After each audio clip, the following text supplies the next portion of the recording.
Hello செல்லக்குட்டீஸ், நம்ம எல்லாருக்குமே கிஃப்ட்னா ரொம்ப பிடிக்கும் தானே. நான் உங்களுக்காக ஒரு 3 gift கொடுக்க போகிறேன். இந்த 3 கிஃப்ட்டுமே ஒன்றா கொடுக்க போகிறேன். ஃபஸ்ட்டு இந்த பாக்ஸ் தான். நீங்கள் படித்ததெல்லாம் எழுதி எழுதி பார்க்குறதுக்காக இந்த ஒரு பாக்ஸ் நான் உங்களுக்காக கொடுக்க போகிறேன்.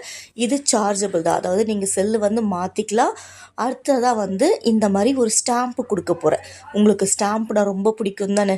நீங்கள் நல்லா எழுதுனீங்கன்னா உங்களுக்கு மேமே பக்கத்தில் இருந்து போடுற மாதிரி ஒரு ஃபீலிங் இருக்கும். அதுக்காக தான். அடுத்து பார்த்தீங்கன்னா லெட் பென்சில் பார்த்துருப்பீங்க. இது டவர் க்ரையான்ஸ். இந்த க்ரையான்ஸ் ரொம்ப சூப்பராக இருக்கும். நீங்கள் ஃபஸ்ட் டைம் யூஸ் பண்ணி பார்க்கலாம். ரொம்பவே உங்களுக்கு பிடிக்கும். இந்த டவர் க்ரையான்ஸும் மேம் உங்களுக்கு கொடுக்க போகிறேன். ஆக மொத்தம் ஒருத்தருக்கே இந்த 3 கிஃப்ட்டுமே கிடைக்க போகுது. யார் யாருக்கெல்லாம் கிடைக்க போகுது? எல்லாருக்குமே கிடைக்க போகுது. அது நான் அடுத்த வீடியோவில் கண்டிப்பாக உங்களுக்கு சொல்கிறேன். அது வரைக்கும் வெயிட் பண்ணுங்கள். இந்த கிஃப்ட்லாம் ஓகேவானோ உங்களுக்கு சொல்லுங்கள். ஓகே.